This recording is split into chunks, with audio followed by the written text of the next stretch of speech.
Well, as we know, life boils down to two entities, the known and the unknown. Not to get too philosophical here, but there is someone seated at this table who thinks she knows. Which one is it? There is someone at this table who's a little bit haughty right now based on predicting games. Oh, that's true. Who thinks she can look into the crystal football, if you will, and tell the future. Why do you keep saying she thinks if she is doing? But then you get a game like on Monday night with one-time Cardinals quarterback Desmond Ridder, who all of a sudden is starting for the Raiders against his former team. And you realize you don't know. Because who thought before this season started that Desmond Ridder would not make the roster, be on the Cardinals practice squad, then get picked up? Now he's starting on Monday night for the Raiders against his former team, the Falcons. You just never know which direction an NFL season is going. This is true. That's why we've dubbed it the original reality TV. With all apologies to Survivor and whatever else you still watch, Dani. This week is the Survivor finale, and it has been a fantastic season start to finish, Paul. I think this is one you should watch. They're telling me in my ear to cut you off and start talking football immediately in 3, 2, 1. It is Cardinals Underground.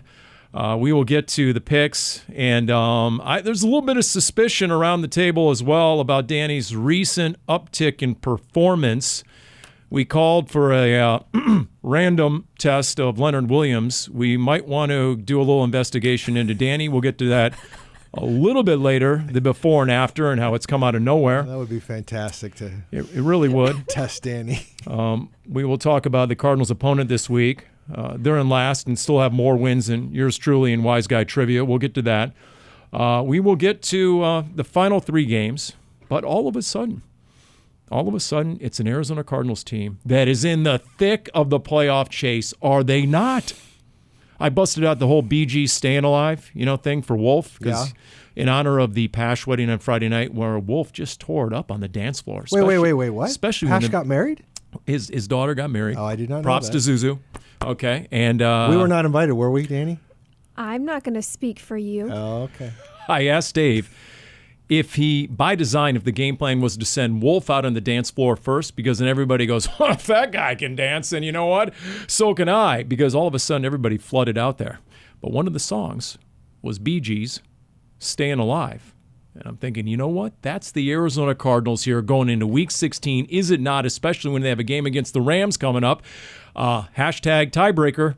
2 things. Well, we're not going to gloss over whether or not you were also on the dance floor. Well, first of all, I've got to say that's gutsy by his daughter to pull off a December wedding for a guy who does ESPN, NBA basketball, and college football and pro football. I mean, it was divine intervention that Dave Pasch was available. You're absolutely right. Was available for his daughter's wedding. I'm just serious, that he didn't have to make a bunch of changes in his schedule. I mean, he was just flat available. He had that Friday off for the first time in 10 years this time of year. Maybe ESPN is just trying to tell him something. But anyways, if the Cardinals are indeed in the playoff chase, which I guess you could say, I mean, they are. They're not.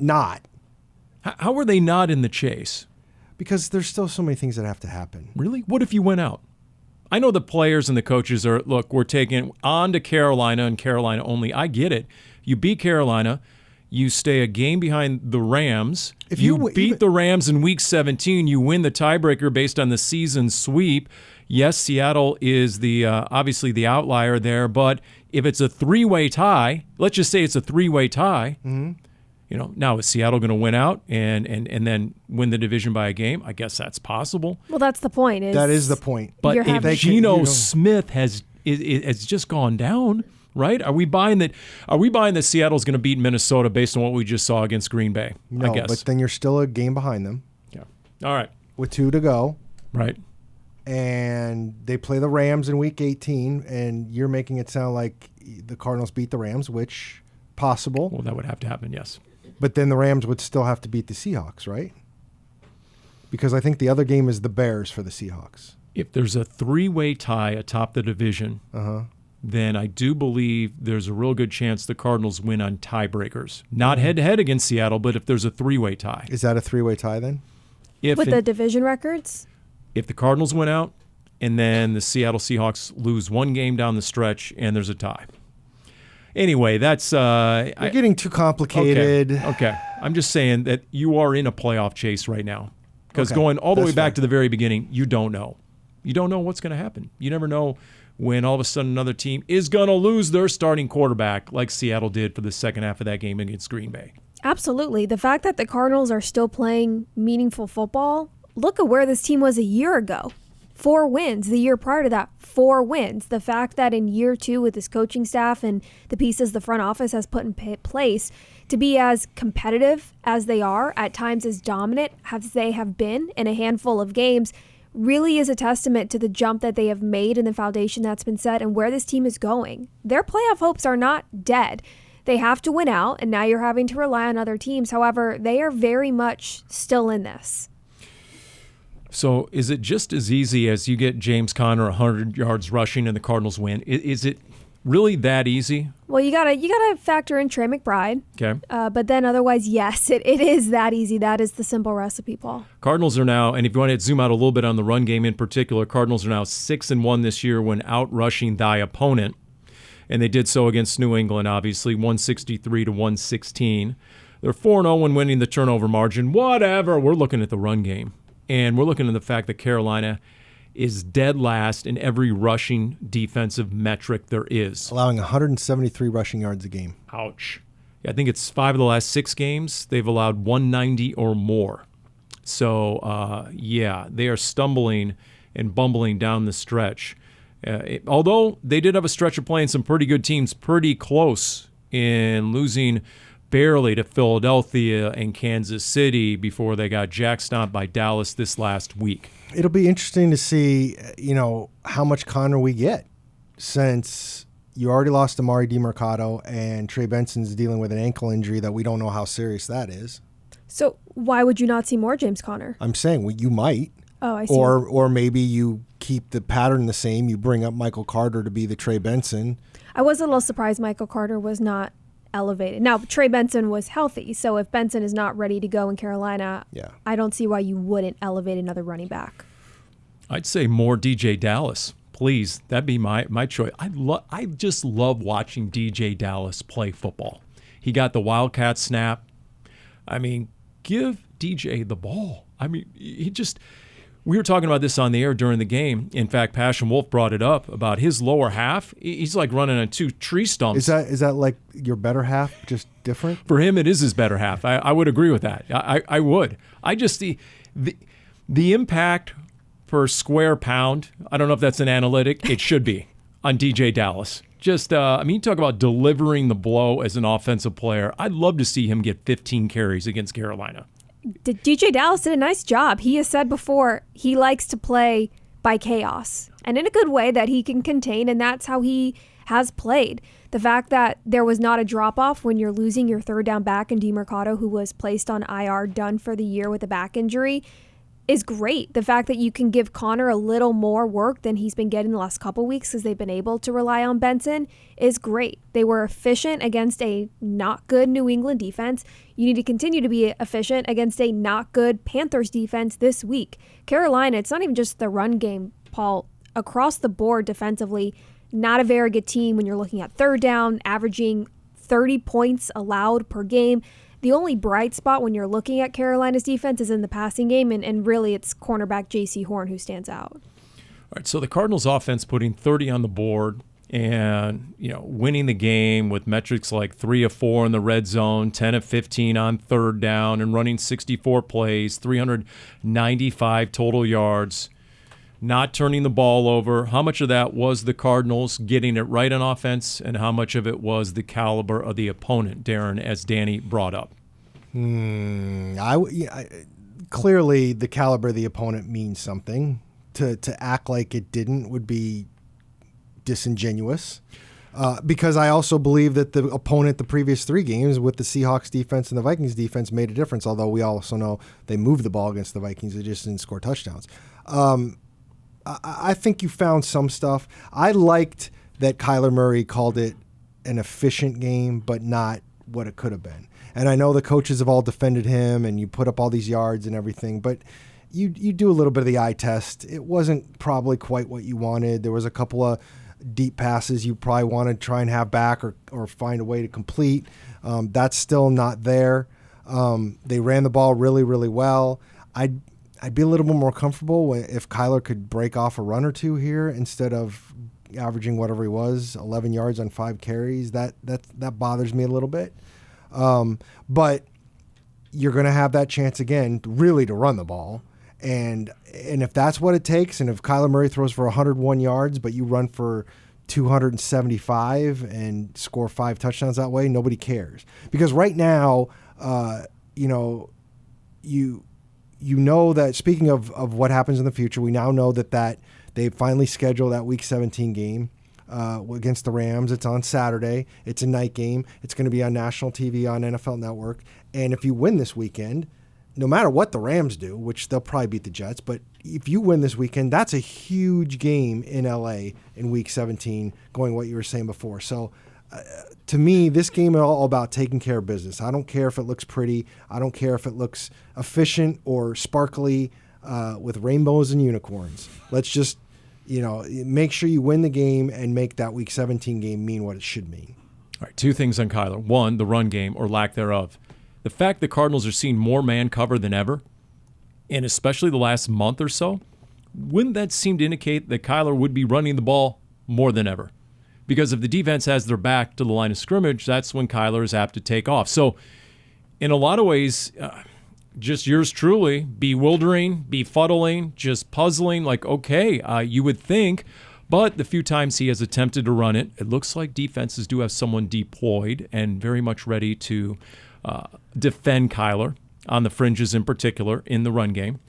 And then, Dani, to Darren's point about, Kyler's comment, all right, it was efficient, maybe not what it could have been, should have been. Is that code for no touchdown passes, and in particular, no touchdown passes to Marvin Harrison Jr.? We talked about Trey McBride, but the real opportunities were to number 18, were they not? You can't say they didn't try. There were a handful of attempts of Marvin Harrison Jr. in the end zone. It was really good coverage by cornerback Christian Gonzalez. That was a really great matchup to see. I like the fact that they were continuing to take those shots, and then when those weren't working, trying out some new things. We saw Wildcats. We saw a lot more pre-snap motion than we have the last couple of weeks. Some jet sweeps to Greg Dortch.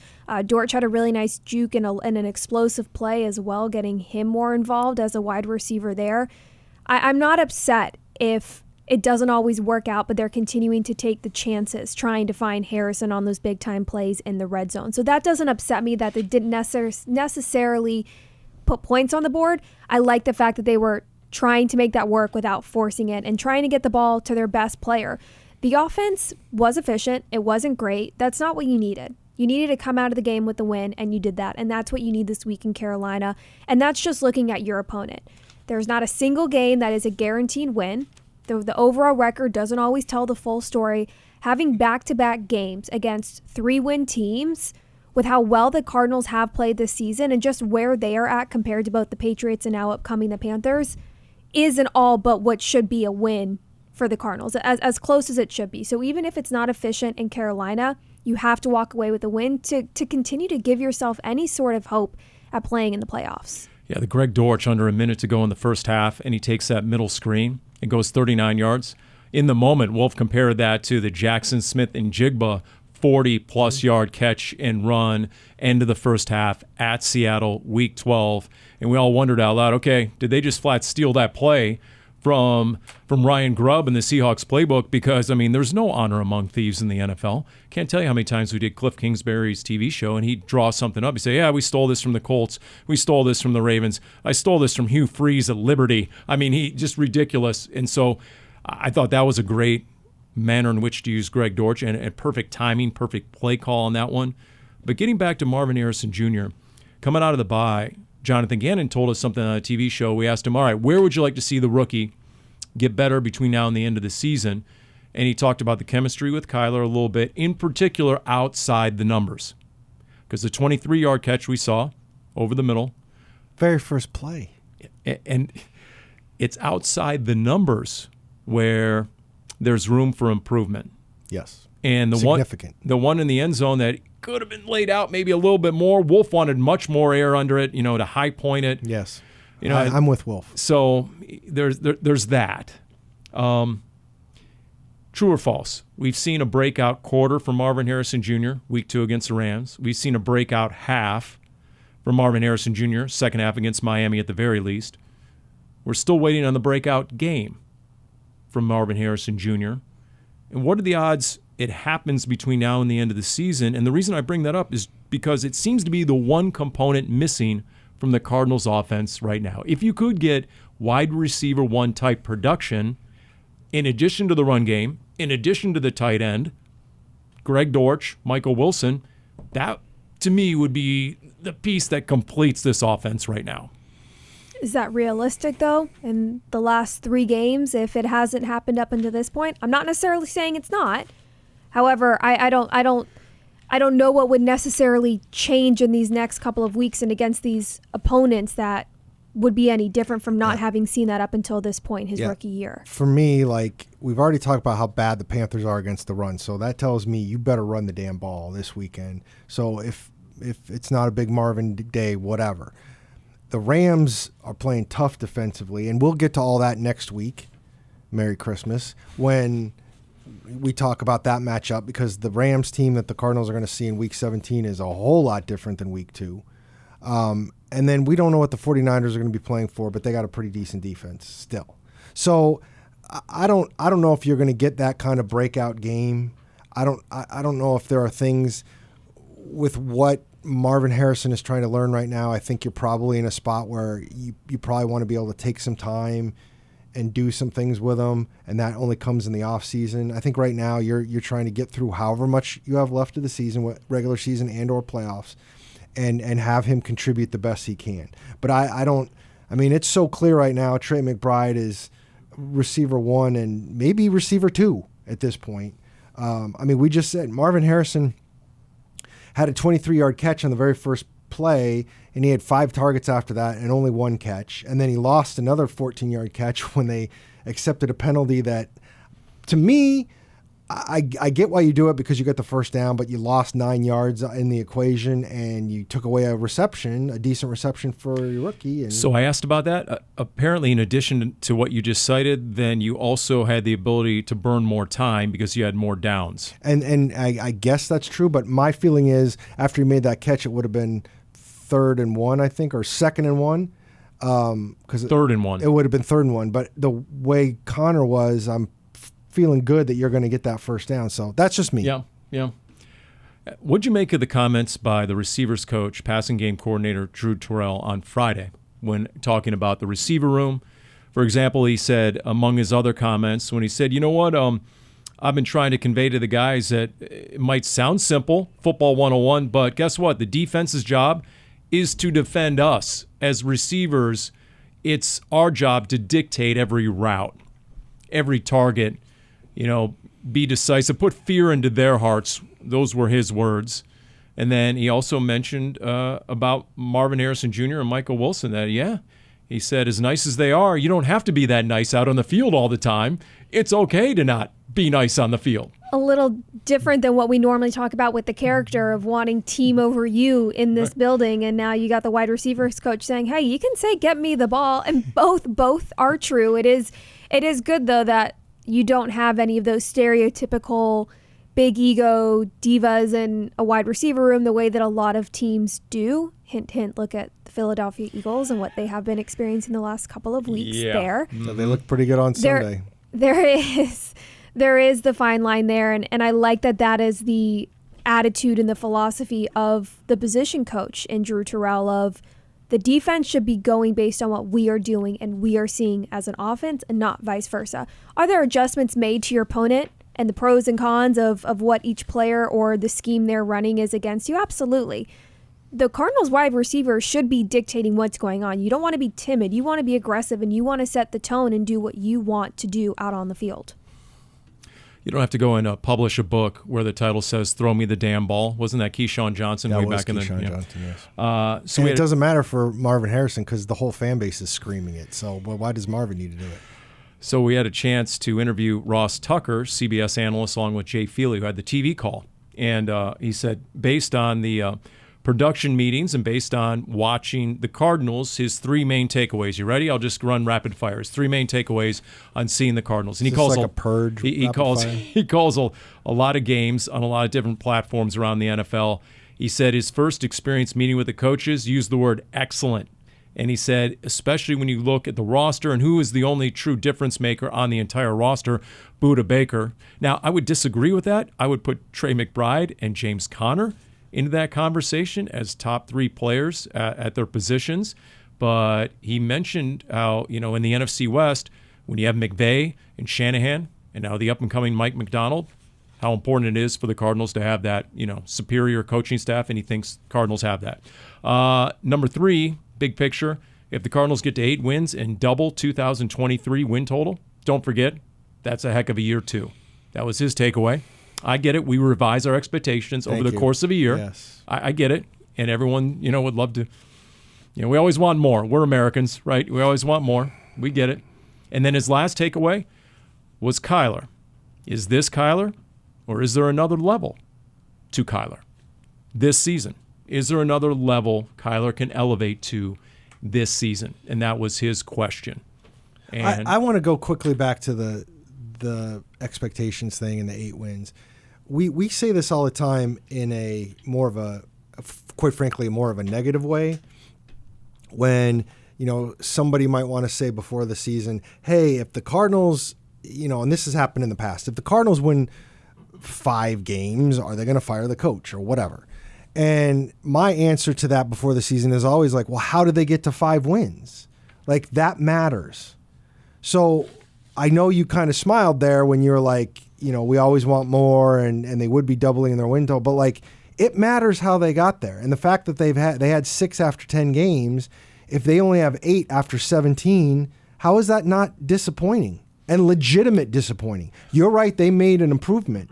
But the argument could be made that the division was down enough this year that you missed an opportunity. Well, it's a great question. Off the top of my head, I usually have those. Off the top of my head, if you want to try and sort of process the whole season, I would go with the fact that you've now played 5 teams with a combined record of 54-16. Okay. Buffalo, Detroit, Green Bay, Minnesota, Washington. Okay. You lost That's all 5 of them. games. Yeah. So you lost those games. Okay. I'm not counting Seattle because, I'm not giving Seattle that respect. Okay. You lost those 2 games. All right. So there's your 7 losses. Now, you have beaten every single team below 500 that you have played. Okay. So that's a long-winded way of saying that you've won the games you were expected to win. Did you expect the Cardinals to beat Detroit or Buffalo, Green Bay, Minnesota? Minnesota, yes. Washington was not good. Yes. The effort, for whatever reason, in Green Bay, not good. If we're going back to the before the season, you absolutely expected to beat Minnesota and Washington.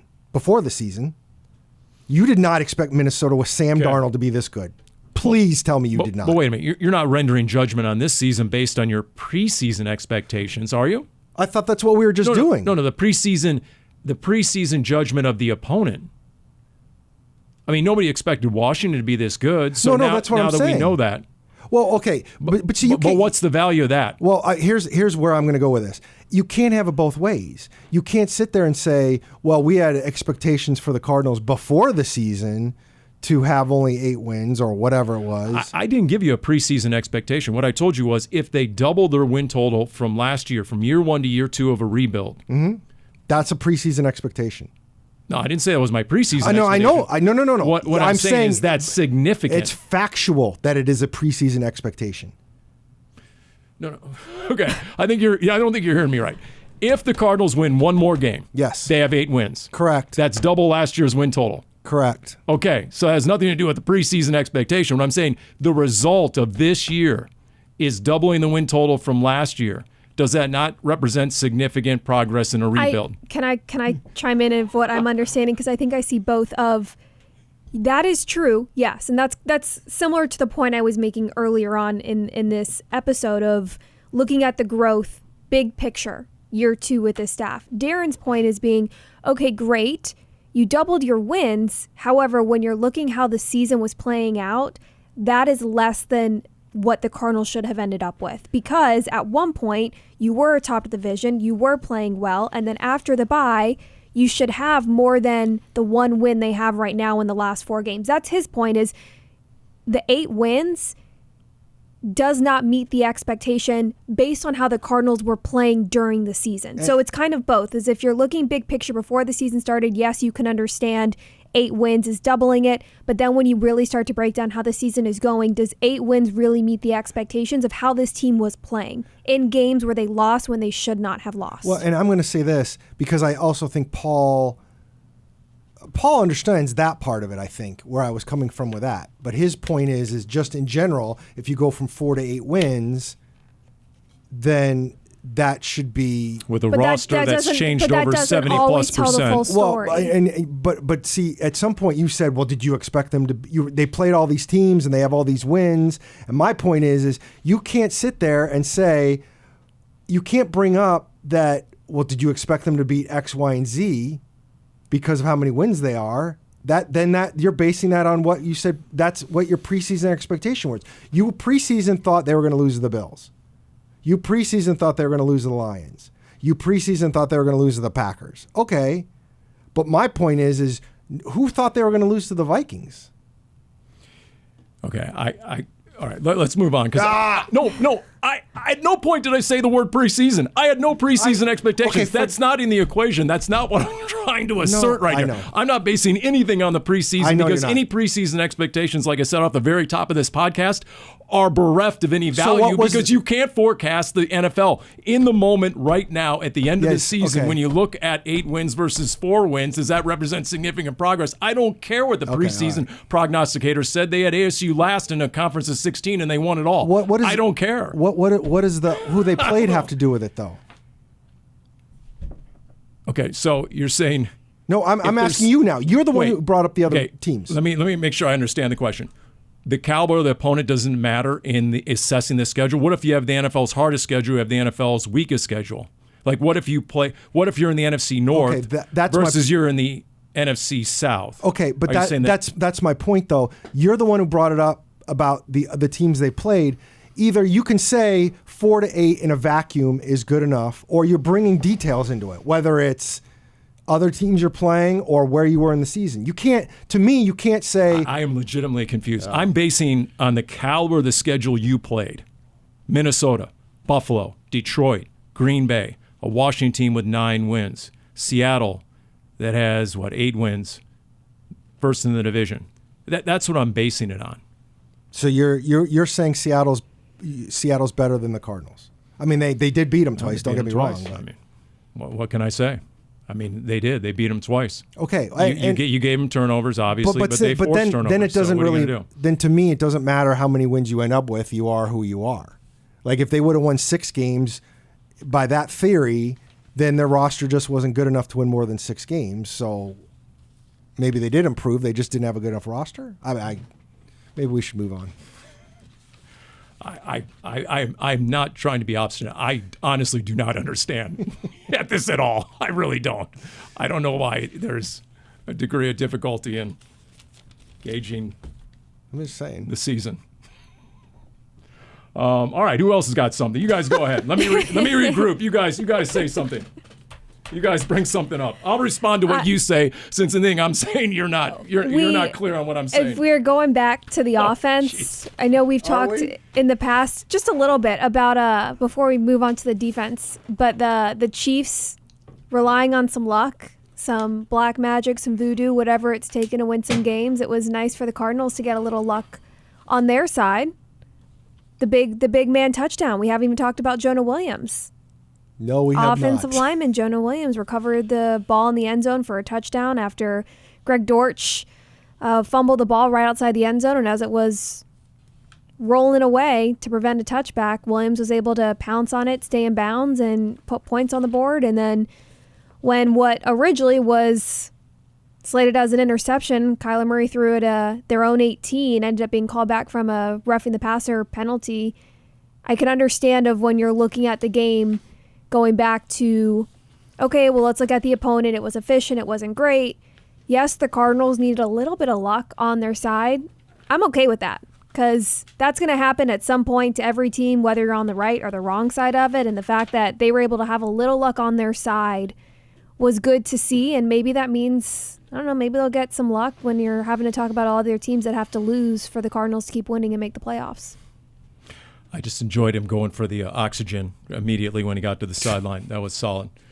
I mean, he was gassed, there's no doubt about it, but it wasn't from recovering the football. It was from everyone putting him through, the business after he scored. It was such his chaos. First touchdown since 6th grade. It was such a melee, and then they forced him to spike it, which I actually missed. There was so much chaos in the sideline, and and everything. And then the comments about how he's going to get fined because he's in the spotlight too much. So no performance incentives. Yeah, the offensive line does things backwards. When they talk to the media, when Yeah. they do things well, they fine each other. Not by the league. The Cardinals offensive linemen, they fine each other. So if you're Trey McBride at that point, and you now see an offensive lineman with a touchdown, and you are... Trey McBride got a touchdown that way. It's true. That's true. So if we're measuring at that, we just need to fumble the ball in the end zone. But if you're Trey McBride and you have the most receptions and most receiving yards in a season in NFL history without a touchdown, and Jonah Williams gets a touchdown, the right tackle. They tried. There was a shovel pass to McBride. He was stopped at the 1 yard line. Yeah. Let's also make this very clear. If the season ended now, he would set a full season for most catches. But there's still 3 games left. There have been players who have gone. There was one player who had more catches before his first touchdown catch in a season. Keyshawn Johnson had 92 catches in 2001, I believe, and then got a touchdown catch and ended up with 106 catches that year with 1 touchdown. So this idea that to me, he hasn't set the record yet because the season's not over. If the record is most catches in a season without a touchdown, the season hasn't ended yet. So to me, there is no record. He's got a chance to set it, but he hasn't set it.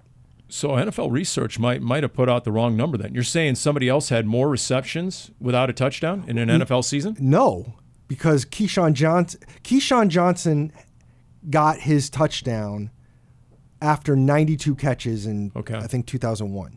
So that's what I'm saying. That's why it would set the record. But the fact that they keep saying he's already set it bothers me because we're not through the season yet. Right. Okay. Because if we're talking about having too many catches before you get your first one, he still hasn't even reached that yet. All I know is late in the game he came over and and he had a great game and he was involved in the game throughout and he had some big third down catches as well. And to me, in a lot of ways, he's the new Larry Fitzgerald. When he does make a catch, the building comes alive and he's got that energy and he's the spark, the catalyst for the sideline. He's like a James Conner in that way, except in the receiving game. But he came to the sideline, and you could tell he wanted a touchdown, and he's as competitive as they get. Big kid off the field, incredibly intense on the field, very hard on himself when he doesn't make a play. And he was on the bench, and the head coach made a beeline for him and came over and had a lot of talk with him. And JG doesn't do a lot of that on game day, but he made a point to come over to 85. And at the very end of the long conversation, he got a smile and half a laugh out of Trey McBride. So that was good to see. I don't know what JG told him, but whatever he did, he finally got him to laugh. It's peculiar why McBride has not found the end zone. He's your team's top receiver. When you look across the league at tight ends, he's up there in terms of receptions and receiving yards.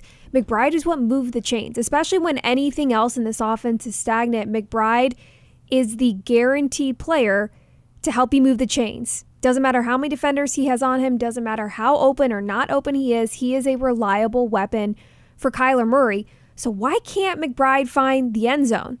And not only that, why are they not going to McBride sooner? More times than not, McBride isn't getting targeted until at the earliest, late in the first quarter, more times than not, into the second quarter. And that's when a lot of the scripted plays are going on. So that's, if you're going to look for something of, I'm curious of McBride's doing really well, what can you do more of him, is don't just get him the ball often. He had 9 catches on 10 targets Sunday against the Patriots.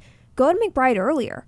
That's to me is, if that's your guaranteed player, why are you not going to him sooner to really move the chains early on and set the tone? I'm guessing the defense is all out, undefending 85. That's my guess. That's my presumption. That'd be my only real answer to that. We know he didn't have a catch till the middle of the third quarter against Seattle, right, in the rematch. And after the game, JG said they were using some sort of diamond coverage against him, basically double and triple coverage. And so, Seattle went in and they went all out. Stop McBride and do whatever you can to stop James Conner, and they were effective. They were effective in that. That was a good game plan in the rematch. But see, if you back up on that, and I know some of it is the pressure on Murray, but then why isn't Marvin Harrison popping against Seattle? If they're focusing on Conner and they're focusing on McBride, then there should have been opportunities. And at least in the Seattle game, to me, watching from the sideline, there was a lot of press man one-on-one. And Seattle has really good corners, and they're trusting Devin Witherspoon and Reek Woolen to man up on Cardinals receivers, and that's how they got away with devoting extra assets elsewhere, at least based on what I saw. At the very least, McBride did break his own record. He now reset the franchise record for most receptions by tight end in a single season, which he set last year.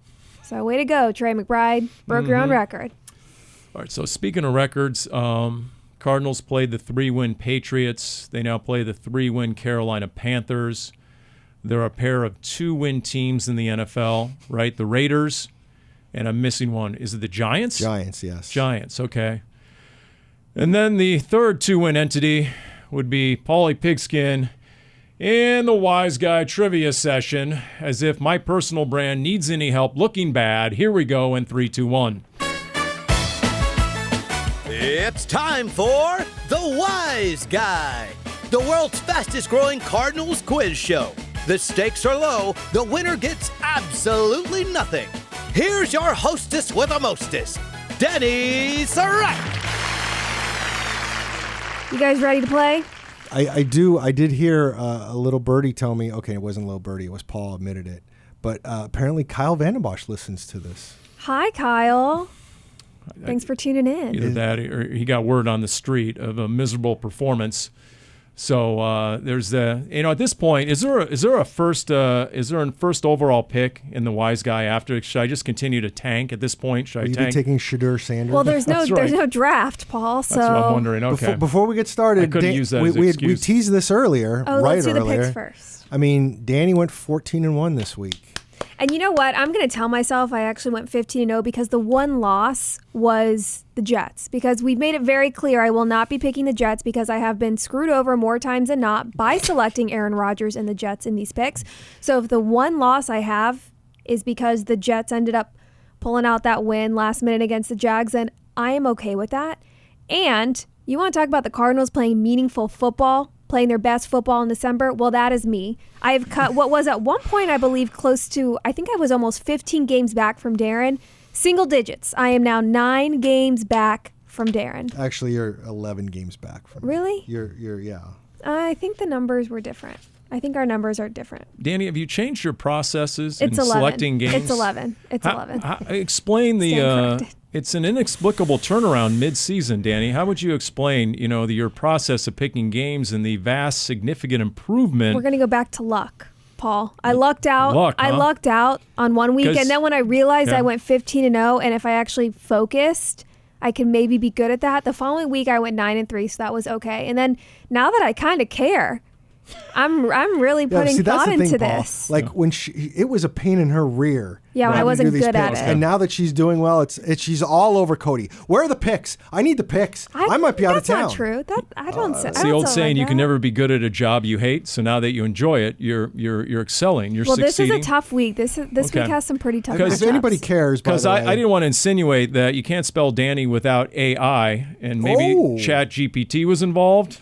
Okay, I'll retract that. Go ahead, Darren. I'm in first place with 147 wins against 63 losses. I went 12-3.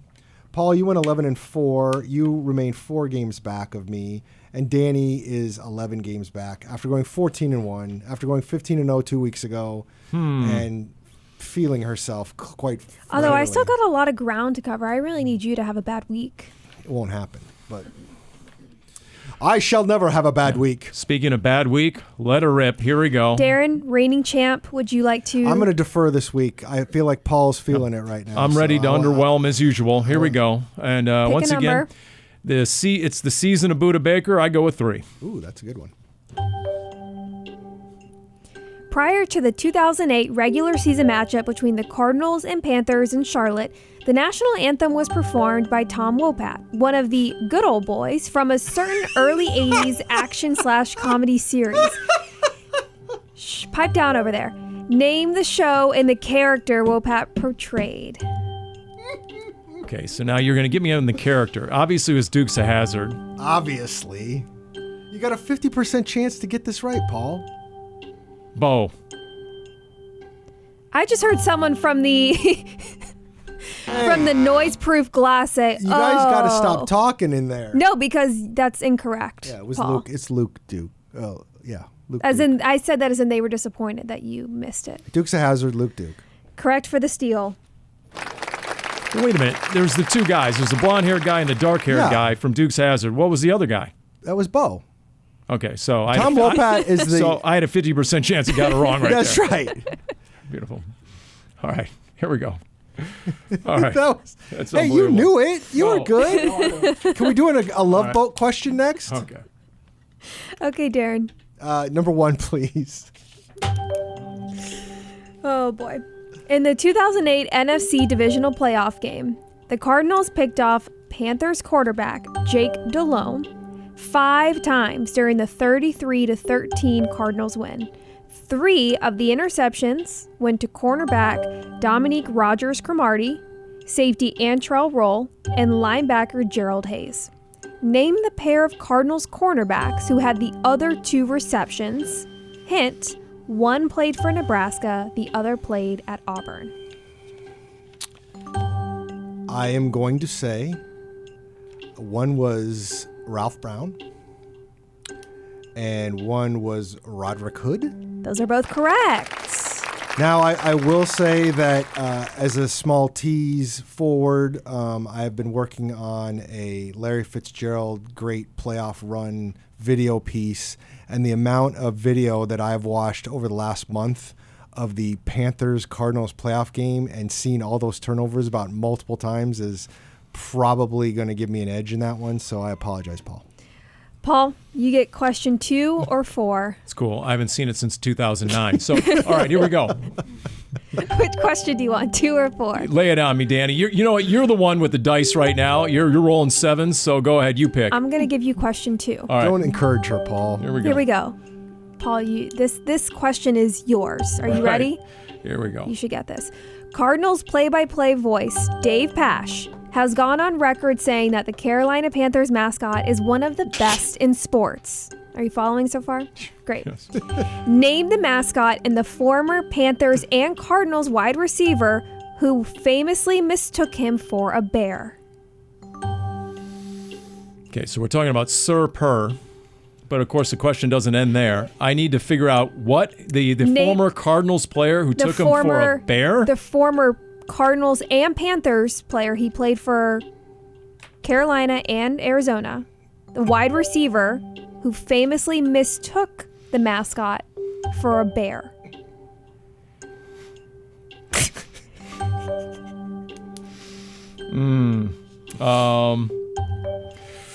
Yeah, no idea. I'll even accept 2 different answers for this player. Don't Darren? know. Would that be Robbie Chosen Anderson? Yes, it would. Would have accepted Robbie Anderson, Robbie Chosen Anderson, all of the above. Alrighty. Alrighty. I feel like Paul just was. I can't. There's just no way. Should we do the last just question? no way. Should we call an audible?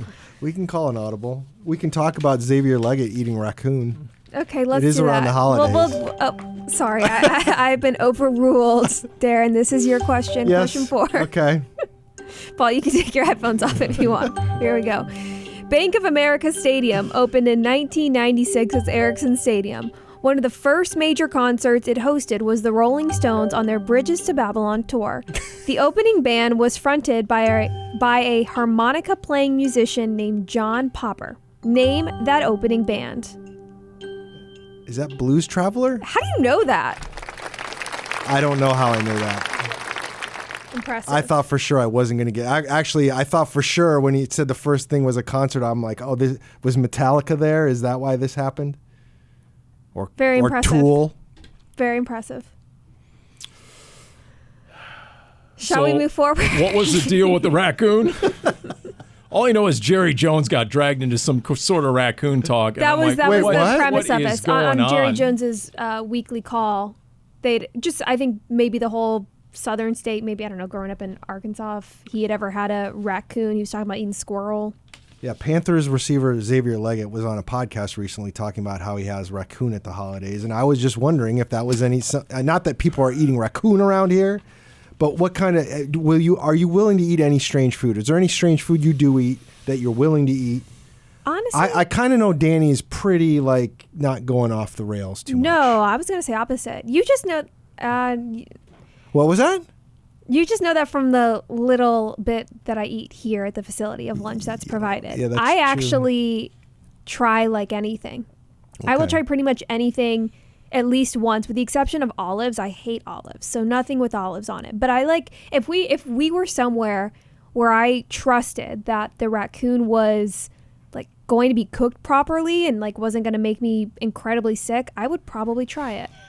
All right, I know Paul can be a little picky, but I think a lot of that has to do with how you watch what you eat. I'm offended by the olives comment, by the way. That's You like olives? Wait, do you like olives? Oh yeah. Okay. Yeah. There isn't anything that isn't improved by putting olives in it.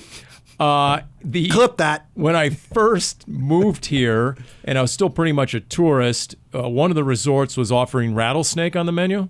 And you tried it? Sure, but it was very tasteless. Actually, I wasn't really sure. Definitely would not order it again, just because it was there was nothing there. I didn't think it was so. I don't know how much of that they sell, but I'm guessing maybe a lot of tourists who come to Arizona in the winter say, why not? See, I don't know if when I briefly lived in Alaska, well, my family lived in Alaska, I know for a fact that we had reindeer at one point. It's good. I don't know if that's a good thing to bring up this time of year. Speaking about reindeer, Paul, why don't you pull out your list of incompetence? Because I've got something to add. My wise guy record? Is that what you're I don't saying? remember. No, eating that would be people who decorate their cars as reindeer this time of year. Oh, yeah. Okay. I can't stand it. You are not a child. You are old enough to be driving an automated vehicle. Do not dress your car up like a reindeer. It is ridiculous. It is silly. It's not cute. It's not festive. It's annoying. And I'm directly looking into this camera, talking to our team photographer, Caitlin Epps, Oh, dear. who decorates her car like a reindeer. Usually we don't use last names Wow, on this. now Dani. it got personal. Love her. Hate the antlers. She knows that. So wait a minute. Because it happens to go into another topic here. So if Write that down, Paul. Put it on the list. I'm putting it on the list, but we've relegated it to a top 5. So who are we knocking out? Because right now the Ray top Gun. Ray Gun. Oh, She's not incompetent. there's maybe No, leave her. Do the Bears deserve to be on here twice? Because right now You they know are. what? Well, no, not twice. Well, sure. But once. Tyreek Stevenson for aren't the epic the Bears hell- 0-8 since that? I think I saw that. They're winless so they since need Tyreek's, to stay. But then there was the Bears clock management on Thanksgiving Day. Oh my God, that was so, bad. that's on there. That's a holiday entrance. Netflix is on here for the whole Mike Tyson Oh, debacle. Yeah. could they get off this week? Between the What buffering. about YouTube and TV his raising the prices? naked. You know what? Yeah. There are others receiving votes right now. YouTube TV.